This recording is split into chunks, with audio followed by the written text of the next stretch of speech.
Future of Freight Festival in Chattanooga, Tennessee is the event of the fall. Subscribers to Check Call have a special discount code for F3 registration. This is going to be one of the best deals on F3 tickets. Use the code CheckCall F324 at checkout to take advantage of this offer. See you in Chattanooga.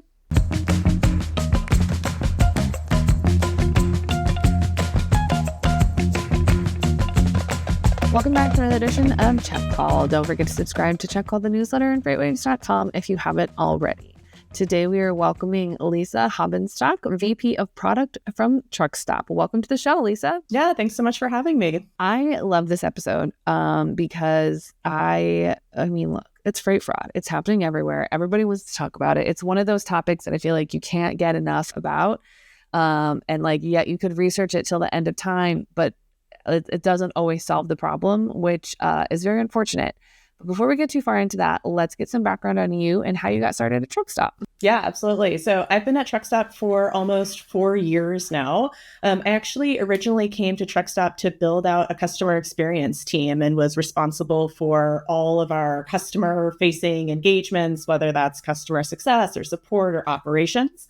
But in April of this year, I stepped into a new role as VP of Product for our compliance, risk management, fraud prevention tools.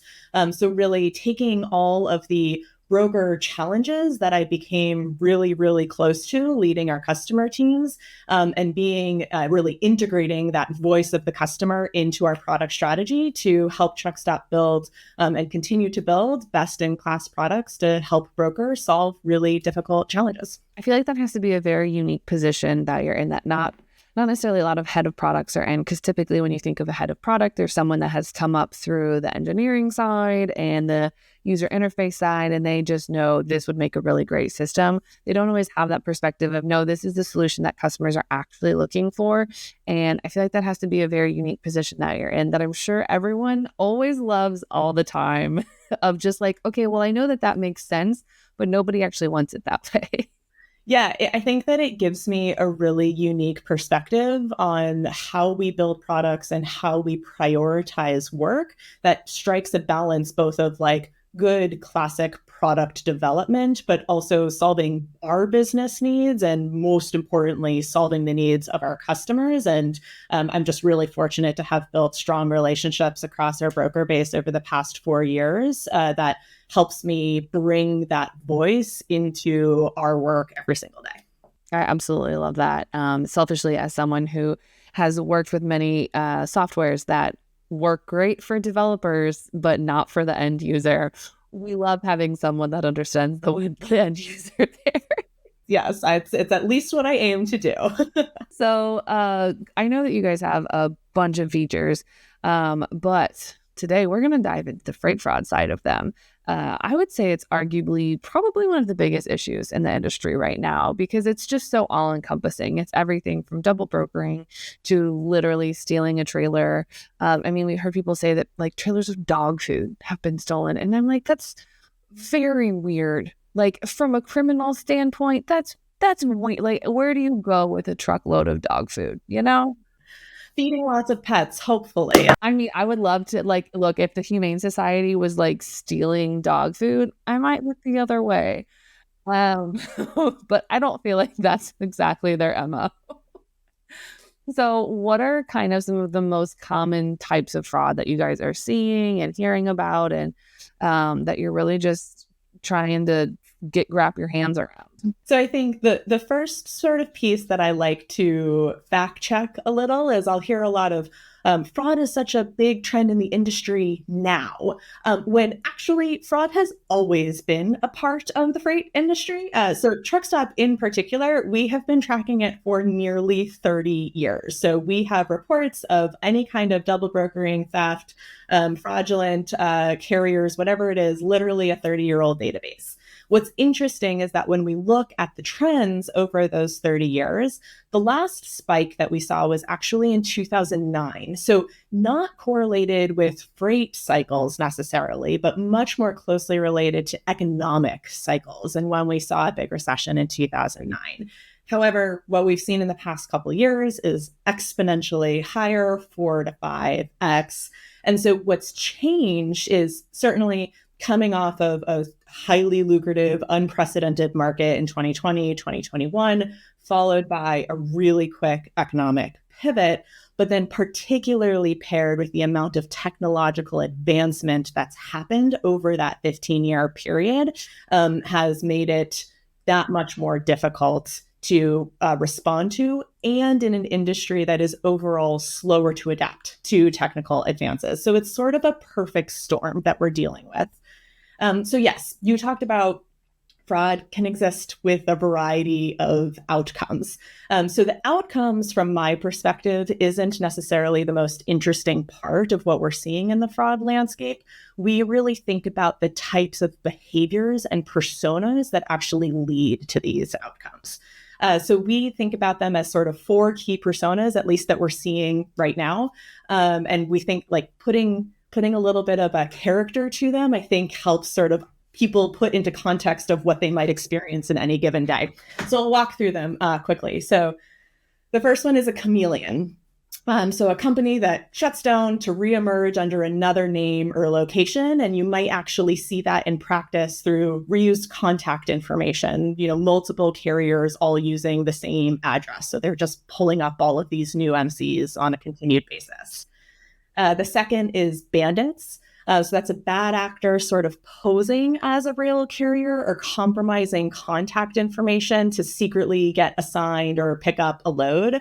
And so we'll see that through suspicious contact changes or multiple contact changes. They might request a delayed pickup. It might be a different truck at pickup than what you thought you were going to be giving that load to. The third one is an angler, which is a scammer tricking sales reps to giving them a load, most commonly through phishing tactics. And so what you might see is they'll be offering to take a load significantly below market rate. They might be doing some kind of social engineering to kind of wiggle their way in to get the load. They maybe are not asking any questions about the load, or they're asking a lot of questions about the load, something to try and really sneak someone or trick someone into giving it over. And then the last one is the newest one that we're seeing, which we call zombie carriers. This is specifically related to the trend of sold MCs. And so what we're seeing is a carrier with a good authority has, pretty low activity. They're not onboarding with new brokers. They sell their MC and personal details to a bad actor, and then we see a really quick flurry of onboarding activity. So sort of these old MCs just suddenly coming to life, hence zombie carrier. And so we might see certainly that flurry of onboarding activity there, large gap in their authority that maybe just sort of reinstates all of a sudden, and also inactive business filing with Secretary of State that would differ from other data sources out there. And so all of those are trends that we see, and that can result in any of the above of double brokering, theft, shipping of illegal goods, you name it. I hope you know that for each one of those different characters you described, I had pictured like a little cartoon guy, complete with like the bag of dollar signs and everything. And then like someone else like, we have AI generated graphics to go with it. So it's been such an important tool for us, even to think about how our products need to be designed, and like thinking about these bad actors as actual personas really helps, just understand who you might be working with and who you need to be on the lookout for, as opposed to these sort of like amorphous meta concepts. I really like the fact that you guys went back and looked at the last time that this was such a problem, because obviously like it's exploding right now. Like there's always fraud 24/7. I mean, anyone and everyone has got by a double broker. It's unfortunately a rite of passage that every free broker has to go in. And you just hope that you got the easy one that wasn't that bad, or you could solve pretty quickly and you didn't have to like go recover a hostage load or anything like that. Those are always the really bad ones. But even just where we are technologically, yes, with all that advancement has come these additional opportunities that unfortunately are putting people in these situations where it's making them more susceptible to fraud, which is unfortunate. But at the same time, the cost of moving forward and, advancing the industry, it's worth it to we just have to design around knowing that there's people out there that would like you to send them out gift cards. Right. Yep. Absolutely. I think this industry wasn't built on technology. This industry is one that's adapting technology. And the challenge is it's more than just brokers. So yes, I want to run, brokerages on Excels, even though there absolutely are brokers who still run their business on Excel. But if you that's one side of the equation, but it's also the amount of technology and it's not just adoption of technology, but technological intelligence across the entire carrier base as well. And we know that carriers tend to be older, slower to adapt to technology. They are also running their businesses probably maybe not even on Excel, but on pen and paper. That's what's really comfortable to them. And so that makes them really susceptible to phishing attempts and to hacked accounts because they're not as savvy about how to actually protect their digital identity. And so I think that that's a place where we really see Truckstop as a two-sided marketplace and a neutral marketplace, and one that serves hundreds of thousands of carriers that makes us really primed to help bridge the gap between both of those parties and apply technology that can ultimately make both of them safer. Oh, 100%. I can't tell you how many times I would call carriers and they'd say, okay, hold on, let me write it out on my schedule here. And I'm like, I'm literally just going to send you these via email. And they're like, nope, this is my process. This is how we do things. I'm like, okay. But that brings up a great point because there's times where I'll get an email from someone and I'm like, oh, wow, this looks really serious. This looks like I'm in trouble for something. But then you go and click the 2 and it's like all these weird letters. But not everyone knows that that's a thing. And so it kind of becomes like, it's kind of now that we've moved into this very technology forward, you're going to have some carriers and some drivers that adapt to it. No problem. They're going to say, this is great. This is wonderful. But for a lot of those other ones that are really good carriers, like they show up on time, they have their paperwork, they turn it in on time. We have no issues. It involves a little bit of coaching and you have to and that's why I think where, if you have the amazing software, if you have this solution that you guys have, you also need to lean heavily on that relationship building. Because I can't tell you how many times I would talk to my, I'm not going to say very old, my seasoned carriers. I would talk to them and be like, so got any weird emails lately? And we would talk through a lot of the phishing attempts that they would get. And I was like, okay, this is how you do this. And I think a lot of that, comes from the broker, the dispatcher, that relationship. It kind of comes from coaching them to say, this is what you need to look out for. And I will never do this. Because one's like, oh yeah, someone tried to text me as XYZ customer. And I was like, no, I will never text you. I said, I will never text you. And if I do, I will say this is me. This is here's a security question I'm already giving you. This is it.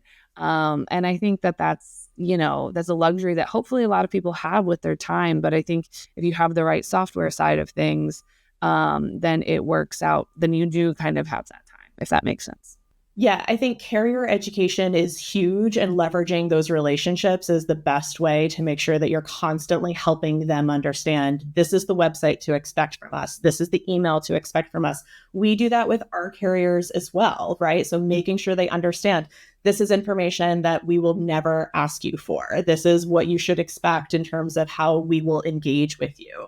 But the same is really true on the broker side. So I think that brokers overlook simplest solutions for even their businesses. So I'm obviously an advocate for leveraging technology, but brokers just really shouldn't overlook the importance of very basic information security training for their employee base. So I think that the two of the biggest vulnerabilities we see from brokers are, one, an employee failing a phishing attempt, right? Or they fall for a phishing attempt. And that can kind of then go hand in hand with the second one, which is they use the same password for multiple or all of the tools that they use. So if one tool that they use gets compromised or they get phished in one area, that bad actor then gets access to all of their accounts, and that can then have a cascading effect across the entire brokerage. And so there are just really basic things that brokerages can do to just make sure that their employee base is trained first and foremost. And then that also makes them better educators to cascade that over to their carriers. So what are some of if I'm a brokerage and I'm sitting there and I go, okay, today, like 2025, our goal is, because we're unfortunately or fortunately, however, the year's gone for you, coming up on the last quarter of the year, which feels like just yesterday. It was February. It's fine. Time is an illusion, but we're starting to look at our 2025 goals. We're starting to have those manager meetings, those discussions on what are things that are going to be important to this organization next year. And so if I'm a broker and I'm having those conversations and I really want to make 2025 the year that we get security under control, we are really going to try and reduce our risk of getting under a fraud situation, because it's not really a matter of if, it's a matter of when it's going to happen and how big it's going to be. Obviously, not everyone's going to have a ransomware attack. Like, not everyone's going to have that. It's just going to be some casual, like, password data harvesting, real casual. But if I'm sitting there and I'm looking at this in 2025, my goal is to be more secure, to have better solutions. Where do I start? Like, what is a good place for me to start? Absolutely. So certainly employee training. I'll just start with the very basics. But in reality, bad actors are more technologically advanced and have the ability to move faster than the vast majority of businesses out there. So if you're really looking to put up a good fight and proactively prevent fraudulent activity impacting your business, you do really need to fight fire with fire, and leveraging technology is the best way to go about doing that. So Truckstop, our products go about this in a variety of ways. So just to sort of help really emphasize the scale at which this can happen. So in the first half of 2024, we proactively blocked more than 8,000 potentially fraudulent attempts to onboard and create an account with our best-in-class carrier onboarding tool, RMIS. So those are attempts that never even make it into our broker's network. Similarly, through tools that we have around ID verification, we denied almost 8,000 carriers from access to RMIS due to mismatched documentation. And then another 5,000 suspicious attempts were prevented from posting or hauling freight on our Truckstop load board. So our products leverage, like I said, a variety of tools and services that then our customers get to take advantage of. So just as some examples, we have, like I mentioned, ID verification, which helps us confirm that the person logging in or onboarding is who they say they are. So we do that by asking them to take a selfie and a picture of their driver's license, and we confirm that that is the same person. And then we also confirm that the details on that driver's license are the same as the credentials that we have associated with the account. Second is multi-factor authentication. Any tool that brokers are using, any technological tool, they should look at what are their options for multi-factor authentication. 80% of security breaches are a result of weak or stolen passwords. We already talked about phishing. MFA is the very baseline service to help proactively prevent against that, making sure that you have multiple tools that are all associated with your account. Also, data intelligence. So our tools and services collectively serve thousands of brokers, hundreds of thousands of carriers. Our data science team generates insight based on all of that activity within our product, and we pair it with industry level data to proactively identify suspicious behaviors that help both us and our customers sort of flag any risk before it gets too far down the line. And then we also partner with law enforcement. So we've partnered with organizations such as FBI's major theft organization to stay up to date with current cargo theft landscape, and giving them some insight into these trends that we're seeing that we already talked about. So all of those are things that help our tools, and help brokers at the end of the day who are using them. But when it comes to what are the key things that brokers should be thinking about going into 2025, I'd really focus on kind of two key things. So one is create standards that are aligned to your risk tolerance. Every broker is going to be thinking about risk differently, especially for new brokers. I see that not all of them are just sitting down and answering that question of what is our risk tolerance? And therefore, based on that risk, what are the standards that we want to hold our carriers to? Based on that, brokers can create policies, risk thresholds that can be applied across their entire business, and then leverage a tool like RMIS to automate and enforce those rules. Brokers at the end of the day, especially carrier sales reps, have to move fast. And so even the most well-intentioned sales reps can just easily overlook a risk on a carrier's profile, either accidentally or just because there's a lot of pressure to get a load covered.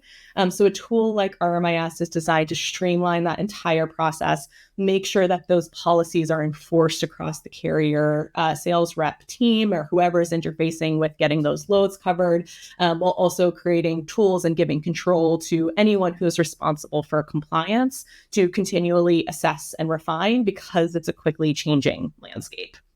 The second thing is get data in your hands to be able to give more nuance to the people who are deciding whether or not a carrier is good or bad. So you're not going to want to overly block carriers from entering your network because that's how brokers run their business at the end of the day. And there is nuance to risk. You might think about risk differently if you are covering a load of toilet paper or a load of TVs. You might think about risk differently if it's an owner operator or part of a large fleet. So you don't necessarily want to create broad rules that maybe impact your ability to be more nuanced in how you cover it. So our recent addition to fraud mitigation is our risk factors tool. It's designed to work within a broker's existing workflow. It analyzes billions of signals from Truckstop proprietary licensed public data to deliver a risk assessment and easy to read summary of a carrier's potential risk indicators. And what we're really excited about it is that it's not just available sort of as a web UI, but it's built to be incorporated within anywhere that a broker is working. Because we all know that workflow for a broker at the end of the day is king. And so it's available as an Outlook add-in, Chrome extension, Edge extension, API, so it can work where brokers work. And I will just take this opportunity to share today. We're starting a 14-day trial. So brokers can fight fraud without slowing their business down to make sure that they have the information that they need to either vet a carrier, strengthen that relationship, or avoid a carrier altogether. And then even more powerful than that, it's integrated with our RMIS system, so we can layer that automation using all of this risk intelligence as well. I absolutely love that. And that is the most humble flex I think I've ever heard someone say when you were talking about all the different thousands of bad actors and attempts that you guys have just shut down. That is the most hair flip, humble flex of oh yeah, we just happened to do all of this too. Because dang, that's keeping a lot out of people's hands without them even knowing. That is well done. We'll take it. We really do. We see ourselves as a really key player in helping these businesses, run successfully, keep themselves safe. We see ourselves as a really strong partner in the fight against fraud. And ultimately, when we protect our business, we protect brokerages, and ultimately building a better industry together. I love that. And we're just single-handedly shoving all of the bad people out of the way because you have to be nice to come play here. Yes. I mean, I think, I've been in freight just since I've been at Truckstop, so about 4 years now. And I think that the theme that comes up time and time again is this is a relationship business, both between brokers and carriers, but also between brokers. And I think the amount of community that I have even just felt coming into this industry and learning about it. And I think that that's what makes this industry really special. That's what keeps people here. And so, yeah, I don't want bad actors to be a part of it. You can just stay home. Thank you so much. And we will continue to keep our economy running because that's what we're doing at the end of the day. Lisa, there's a question that everybody that comes on the show has to answer. And you're going to be no exception today. Is a hot dog a sandwich? Excellent question. It is similar to one of my favorite questions about categorizing things as sandwiches, soups, and salads. So we can go deep on that at a later point. I am in the camp that a hot dog is categorically a sandwich. It is bread with meat in between. I'm going to hold strong on that stance. I mean, that's fair. I personally am on the opposite side of the fence because when you go to like a deli, they don't have hot dogs on the menu. They have a bunch of other different sandwiches on the menu. So, Okay, but if a hot dog isn't a sandwich, yes, then what is it? it's its own thing. But I think that you can't. If It's the same way that like a burger is its own thing. a burger is also a sandwich. Yes, well, I'm more aligned on that, but it's like it's its own thing. It's its own experience. You don't go up and say, "Can I get a hot dog sandwich?" And okay, we actually had this. If you asked someone to make you a sandwich and they brought you a hot dog, would you be a little bummed? I don't eat hot dogs to begin with, so like, yes, I would be bummed. I'm good for like a hot dog a year.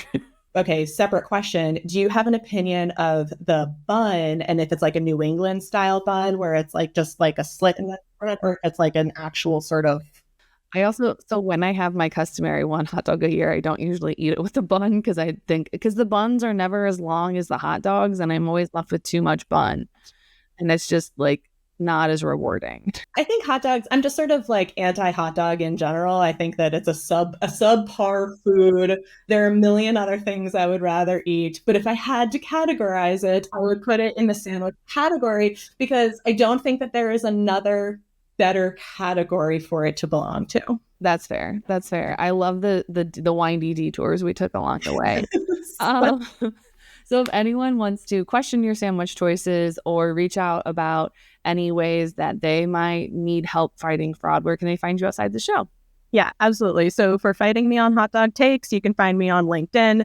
But specifically for more information about Truckstop, our new risk factors, if you're interested in the 14-day trial, go to truckstop.com. Be sure to follow us on Truckstop social channels. And then particularly for the free trial, call us at 888-364-1189 and mention that you heard it on this podcast. We'll happily get you set up. Awesome. Thank you so much for joining us today. Yeah, thanks so much for having me. This was great. You can find Check All the Podcasts anywhere you get your podcasts, like Apple Podcast and Spotify. Don't forget to check out all the other incredible FreightWaves shows. And don't forget to subscribe to the newsletter on freightwaves.com/checkcall. See you on the internet.